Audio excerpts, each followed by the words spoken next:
Medal of Honor, Perfect Dark, Halo, and Metroid Prime. These I think are some of the most defining FPS series to be released on the consoles. And another series I also think is worth being added to that list is Timesplitters.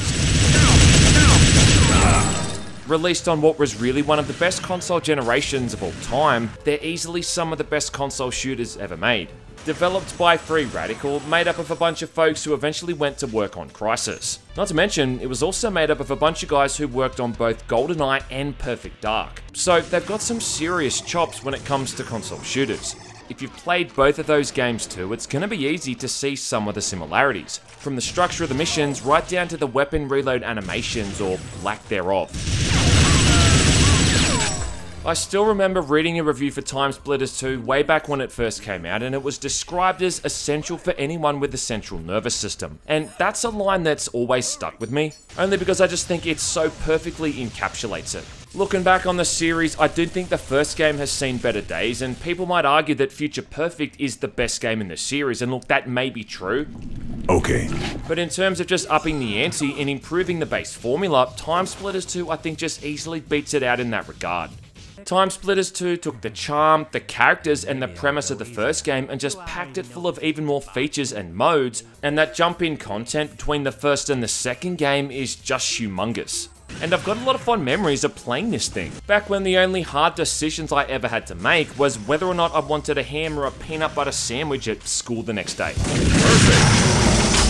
Now, we've been teased with the possibility of sequels and remakes for years now, with both of these being about as elusive as photos of your mama with her clothes on. Schwacked. 2021 might finally be the year that we see the release of Timesplitters Rewind, the fan-made remake that's been in development for what feels like forever.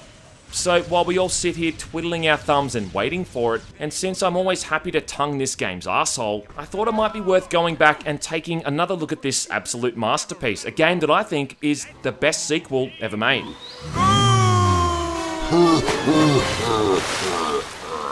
Now, Timesplitters 2 can be broken down into three main modes. You've got the story mode, the arcade league, and the challenge maps. And if you're anything like me, you're gonna head right into that story mode to kick things off. Like the first game, every story mission in Timesplitters 2 is broken down into different time periods where you play as an entirely different character. I'm not sure if anyone else remembers the missions in the first game, but to be honest, they're really not all that good and they sure haven't gotten better with age. All of them just require running through the level until you find the mission item before then heading back to where you spawned in to just escape. But it just kind of required a lot of trial and error, knowing where every single enemy was positioned, and a lot of the time also a fair bit of luck. That mission set inside the mansion full of zombies who are also armed with goddamn shotguns remains one of the most unfun and sadistic levels created for any single first-person shooter. In its defense though, I mean it was a launch title for the PlayStation 2, so you gotta cut it some slack. But it just goes again to reinforce what I was saying, and that's how Timesplitters 2 improves every single aspect of it across the board.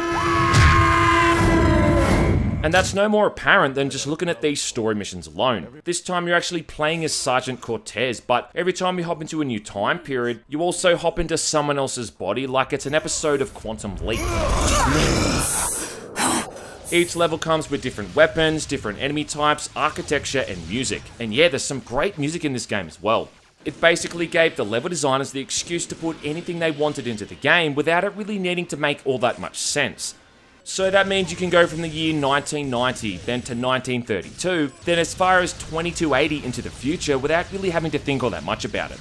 Compared to the first game though, where all you really needed to do was find the mission item, now you've got multiple objectives to complete along the way and a unique story and usually a villain in each time period as well. Timesplitters 2 tops all of these missions with some memorable cinematics and funny writing, to the point that I'd argue that each of these characters could probably have their own standalone campaign. Aha! But don't let that cutesy art style mislead you though, because this is a challenging game. If you played the first one, you'll remember there's an easy and normal and hard mode. The thing is though, hard mode in this is genuinely hard. And even that normal difficulty mode, well, it ain't no duck walk either. On hard mode, it's less about just being good though, and more about memorizing the layouts of every level and the placement of every single enemy, and making sure you can get past all of this as efficiently as possible. And again, it's a lot like the same kind of thing they did with the hard modes in GoldenEye and Perfect Dark. It's worth keeping in mind too that this game came out before YouTube. It came out before video walkthroughs and discussion forums were really all that commonplace. I mean, if you were lucky, you had a premise strategy guide, but that was about it. So being able to finally get through some of these tougher missions on hard mode or even just normal just felt like a real sense of accomplishment. This is also a really good example of difficulty modes done right. Easy mode is included mostly for small children, house pets and the elderly. So you're likely going to want to be playing on either normal or hard mode. Normal and hard mode usually share the same objectives, but it's just that in hard mode, what might have been an optional one is now mandatory.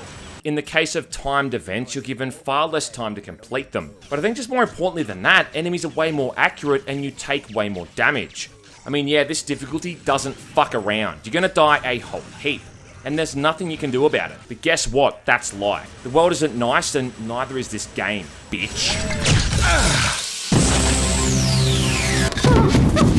Normal mode is also a bit of a misnomer because for a bunch of the missions it feels more like hard mode than normal. This of course comes from those days when developers didn't give two shits about whether or not we struggled with the challenge. In fact, if anything, I think back then it was almost encouraged. If nothing else, it definitely made sure you got more bang for your buck.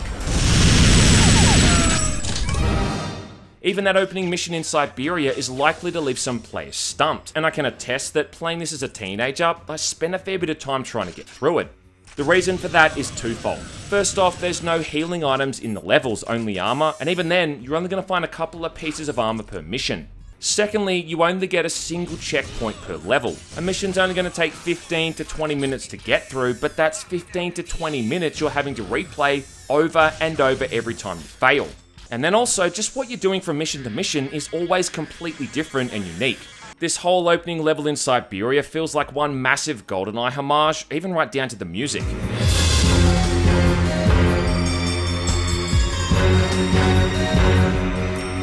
You're sneaking into a dam occupied by enemy soldiers that also just happens to be infested by zombies and mutants. The main weapons are a silenced pistol, the SK-47, and a shotgun, all of which are similar to guns from GoldenEye 64. I mean, the shotgun in this even holds its spare ammo on the side of the weapon, much the same as the auto shotty in GoldenEye. You've got to take out a communications dish, destroy filing cabinets, and then restore power to the facility before a boss fight against a chopper on the top of the dam. And it's totally something you'd expect to see 007 pulling off. It's easily one of the most complex missions in the entire game, and in a way it's a bit of a bummer, because most of what follows after this is a lot more straightforward. But it is a cool opening, and it gives you a pretty good rundown of what you can expect from here on in. The next mission is pure cheese, but in the best way possible. This one is set in 1930s Chicago, where you're playing as Jake Fenton, a private detective taking down a kingpin named Big Tony. You better watch the shadows, because I'm taking you down. You do this by hitting him where it hurts, attacking his business fronts, writing mean tweets about him, before finally getting to his private club and then whacking the guy with a Tommy gun. This level also showed off what I thought was groundbreaking technology at the time. For one of the objectives, you got to cut off his bootleg liquor supply by shooting a bunch of these whiskey barrels. And in a really cool attention to detail when you're shooting these barrels, as they're emptying, you'll need to keep shooting lower on the barrel to drain it fully. You'll also need to use explosives to break into a safe at one point, and it just all goes to show how unique the objectives are compared to Siberia. From Notre Dame onward though, is when shit starts to get real. This time you're trying to take down a cult leader named Jacques de la Morte, which I think literally translates to Jacques the Dead. Creative. So pure. Anyway, as you'd expect, you're going to be taking on lots of zombies, combined with bargain bin cultists in between rescuing maidens, who kind of look like the type of girls you'd expect to see at a barefoot music festival, cooked off their chops on cheap coke. Say that 5 times fast. Thank you. This is where manual aim's going to play a big part in getting through the mission unscathed, because the most effective way to kill the zombies is by shooting their head off. Something more easier said than done. It's a fun level overall though, with a suitably dark gothic setting and some creepy music. Also, that rain effect for the shootout on the top of the cathedral just looks awesome. What comes next though, I think is one of the weakest missions in the entire game, and that's Return to Planet X. This is a sci-fi based mission where you're playing as a pilot that's stranded on, well, Planet X, fighting aliens that look like the Mon Calamari from Star Wars with a bunch of really crappy projectile laser weapons. And it's just one of the lamest missions in the game. I just kind of find the sci-fi weapons in the setting to be really boring and uninspired. It's these cliche laser weapons and flying saucers, which, look, I know that was the point, it's kind of playing on the stereotype, but it's just not all that appealing to me. And on hard mode, that bit when you have to repel that beach invasion is just fucking sadistic. After this though is one of my favourite missions in the game, a very Blade Runner inspired detour in Neo Tokyo, where you're playing as a hacker going after a rival gang and trying to sneak into their base and see what they're up to. The atmosphere in this level is just amazing. It's got this effortless cyberpunk vibe with this setting and city that feels instantly believable and lived in. Not to mention one of the best songs in the entire soundtrack. You got the rain-soaked streets, a must for any cyberpunk level. There's flying police cars patrolling the streets and neon signs with Japanese kanji on the side of the buildings. Not to mention better pedestrian AI than Cyberpunk 2077. After this, we're going back again, this time to the Wild West, 1853. And now we're playing as a bounty hunter named Elijah Jones, and if this guy isn't based off Samuel L. Jackson, well, I don't know what's real and what's not anymore. This is some fucked up repugnant shit. There's a really cool objective where you've got to break your girlfriend out of jail, and have to leave a trail of gunpowder to blow up the wall to her cell. And another one where you got to shoot a bunch of water barrels so the water leaks out to put out a fire below. The end shootout against this rogue Confederate Army colonel takes place in this area outside of mine, with these little shacks, a rail track and a giant waterfall behind it, and again just shows off that high level of creativity that Free Radical had back in the day. Up until this point though, this has all just been a merry time, hand jobs and blow jobs. But hold on to your nutsack, because from this point on, they really dial it up a notch. No matter what came before this, everything pales in comparison to what comes next in Atom Smasher. Two words that I think can trigger PTSD in all of the people who tried to beat this level back in the day. The premise for this one is actually really fun. You're playing as secret agent Harry Tipper, held captive on the secret island base of evil genius Kalos in a very Goldfinger-inspired scenario. After being released by what can only be described as staggeringly good luck, he's then got to bring a stop to Kalos's plans. And by this point in the game, you're probably in the swing of things and think that you can handle whatever the game's gonna throw at you. Well, think again. Compared to all of the other levels, playing this one on normal feels more like you're playing it on hard. For starters, you've got to disarm 4 bombs, which really doesn't sound too tough on paper, but the amount of enemies in this level is super abundant, and they're very fond of ambushing you as well. Not to mention that pressure of a constant timer kind of forces you to play rushed and more haphazardly. Apart from that, you've got to put out fires. There's gun turrets, jets of steam leaking from pipes, there's a magnetic crane that's got a goddamn mind of its own. Shit! Not to mention all of these fragile scientists cowering in corners, who have to be protected so they can disarm all of these bombs. I'll take care of that bomb for you.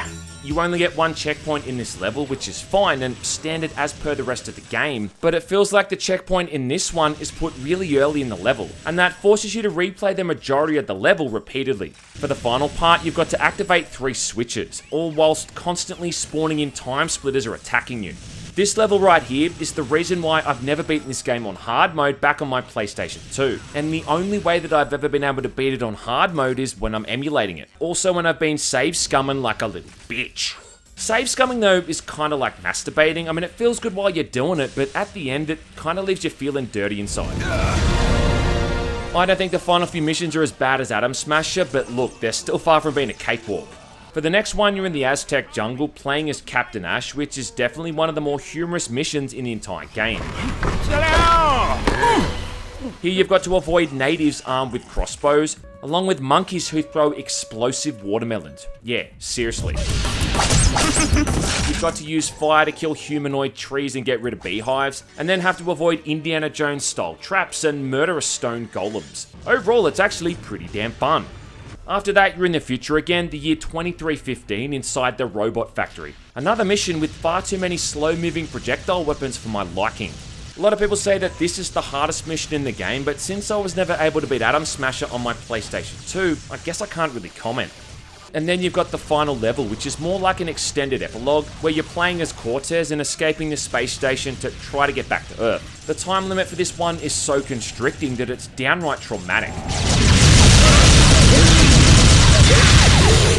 If you can beat the entire story on hard mode, it unlocks a new multiplayer map and an infinite ammo cheat, which is kinda like swimming through a river of dog shit and then being given an ice cream for your troubles. Still though, I do think this is a really fun component to the overall Timesplitters 2 experience, but man, it's one that does not mess around. And if this game mode was all they included in this sequel, well, I think it would have been money well spent. But to be honest, we're really only scratching the surface. What comes next? Well, I'm so glad you asked. Now, the other main component to Timesplitters 2 is the Arcade League, and this is where you're going to be unlocking the majority of the maps, the modes, and the playable characters, of which there are absolute shitloads. You've got 3 leagues to get through here with Amateur, Honorary, and Elite, with each league getting more challenging. Each league's got 5 categories, and then each category has 3 unique matches, which all need to be beated within a specific requirement, usually just getting a certain amount of kills in a time limit. And then depending on how good you played, you'll either get a bronze, silver, gold, or platinum trophy.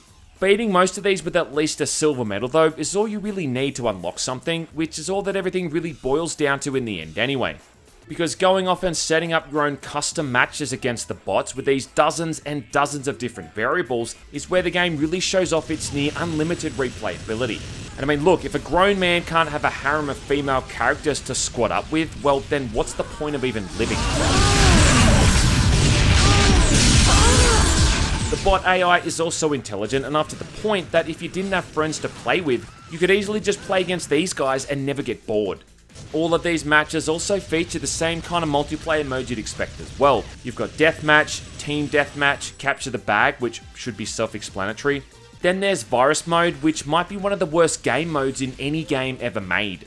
Virus is a mode where one person starts out on fire, then everyone else has to run away from that person for as long as possible. If anyone is touched, they're also lit on fire, then they start having to hunt down the remaining players. Now look, this might be fun with a mate, but playing it solo in the Arcade League is about as fun as trying to shave your asshole hairs with hedge trimmers.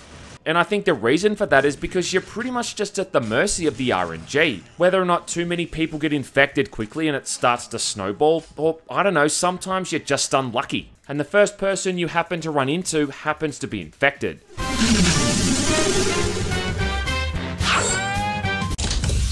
I mean, look at this bullshit. I lasted 4 seconds.